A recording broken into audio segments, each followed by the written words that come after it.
Let's hit the ground running. In the modern theater of global football, we usually tune in to witness competitive equity.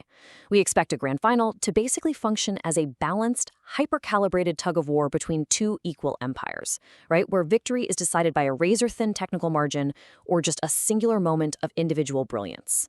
But sometimes the soccer gods just completely throw away the scripts.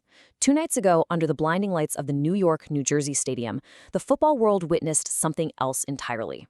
We saw the brutal, systematic dismantling of an empire. Spain versus Argentina.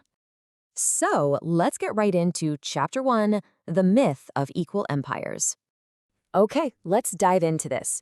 Going into the match, this was billed as the ultimate clash of eras, wasn't it? The definitive coronation of Lionel Messi's legendary international farewell, going right up against this rising golden generation of Europe. But instead of an epic back and forth, it became an absolute siege. Spain didn't just capture their second world championship here, they executed a statistical massacre. They delivered a display of structural dominance that was so vast, so clinical, and honestly, so utter, that it literally rewrites the history books. Let me give you a number to put that into perspective. 0. That's right, 0. Spain held the reigning title holders to an unbelievable 0 shots on target. And actually, scratch that, it gets crazier. 0 shots off target across the first 90 minutes. Not a single attempt on goal in regulation time from an attack featuring Messi, Julian Alvarez, and Lautaro Martinez. I mean, it's almost mathematically impossible to keep a front line of that caliber completely silent. Yet Spain went out there and made it a reality. Which brings us to Chapter 2, telemetry of a siege. Now, what's really interesting about this slide is the hard data. To truly comprehend the sheer, terrifying scale of Spain's footballing machine, we have to look directly at the telemetry data left across the turf. Look at this record low expected goals, or XG, for a World Cup final. Spain generated 1.56 expected goals to Argentina's completely smothered 0.13. This massive disparity was basically the heavy artillery Spain used to break Argentina. Every single passing lane was systematically anticipated by Rodri, who ran an absolute administrative clinic in the central corridor, shutting down everything within this unprecedented tactical strangulation network. And they maintained this control through unparalleled, suffocating passing efficiency. We're talking about completing 86.4% of a staggering 896 attempted passes. From the opening whistles, Spain established an immediate territorial monopoly. But you have to realize, this wasn't the patient, lateral, possession-heavy style of Spain's 2010 champions. No way. This was a modern hybrid machine, aggressively pushing vertical passes and dictating the entire tempo through a high-control mid-block. The defensive result of all that passing dominance is just staggering. Argentina actually spent over half their possessions, 50.5% to be exact, trapped entirely in their own end without ever successfully crossing midfield. Their typical possession in this match lasted a mere 11.4 seconds. Think about that. They were completely starved of spatial oxygen, backed into a corner and entirely stripped of their attacking identity. Moving on to Chapter 3, the tactical cage. So we had 2 drastically different tactical approaches clashing here. Argentina's entire blueprint was built on absorbing pressure in an ultra-pragmatic lower survival block and striking like a venomous snake on the counterattack. They were relying completely on their historical identity as the ultimate mentality monsters to just absorb the pressure.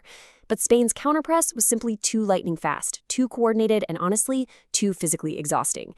Every time Argentina tried to transition, they met an unrelenting wave of Spanish crossfield artillery. And this brilliantly illustrates how the cage was built, piece by piece. Spain pressed man-oriented right from Argentina's own backline, pinning their fullbacks deep. In the middle, Rodri and Fabian Ruiz suppressed Alexis Mac Allister and Rodrigo de Paul so effectively that the Argentines were just physically overrun. And when Argentina tried to press, Spanish defender Pau Cubarsí was deliberately left unmarked to effortlessly bypass the pressure. The central channels were entirely choked out. The result? Messi and Alvarez were completely isolated on an island, with absolutely 0 attacking outlet vectors. The unrelenting physical toll of this tactical cage really comes down to this one number, 28. Spain won the ball back an astounding 28 times strictly in Argentina's half of the pitch.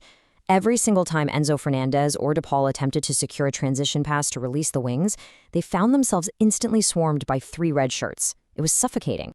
Which leads us perfectly into Chapter 4, the extra time collapse. Attempting to defend against a Spanish unit that transitions with terrifying physical speed, all while running on completely empty lungs, it's an impossible mathematical calculation.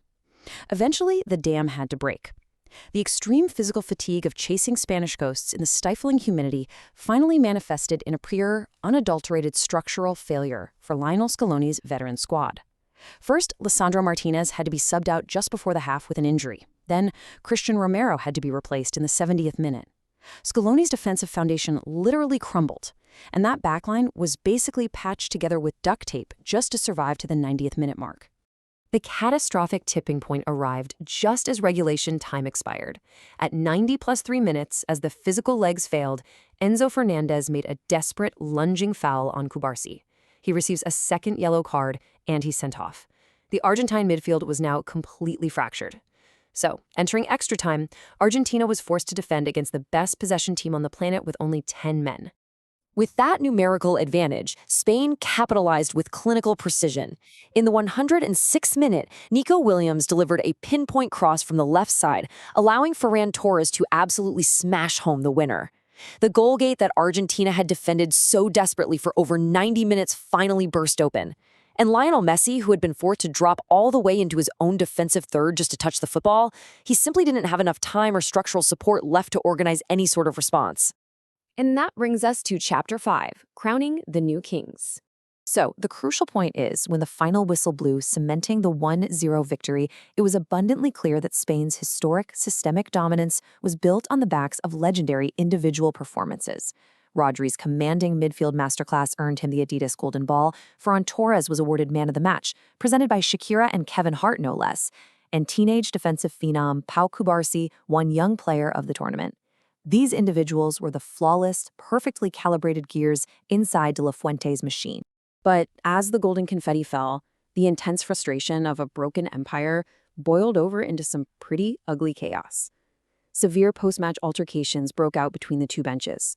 Argentina's Leandro Paredes and Nahuel Molina clashed with Spain's Eric Garcia and Rodri, while Argentine coach Roberto Ayala was actually involved in a physical altercation with Dani Olmo. Paredes even received a red card after the final whistle had already blown. As a result, FIFA has officially opened a formal disciplinary investigation into this complete collapse of discipline. Let's move to Jonda and see how this builds into the bigger picture. This match wasn't just a win. It was a display of structural dominance so vast, so clinical, and so utter that it permanently rewrites the history books. It brings a definitive, exhaustion-filled end to the modern Argentina era that began its reign of dominance back in Qatar, officially establishing a new world order in international football. Which leaves us with a really provocative question. With the Argentina era broken, what does this absolute tactical shift mean for the future of global football? As we look ahead to 2030, how will the rest of the world respond to this new Spanish blueprint? Will other nations attempt to replicate this terrifying hybrid system of vertical passes and suffocating high-control possession, or will a brilliant new tactical antidote emerge to finally break the cage? Well, for now, Spain sits entirely alone on the throne. Thanks for joining us for this explainer, and keep your eyes on the pitch.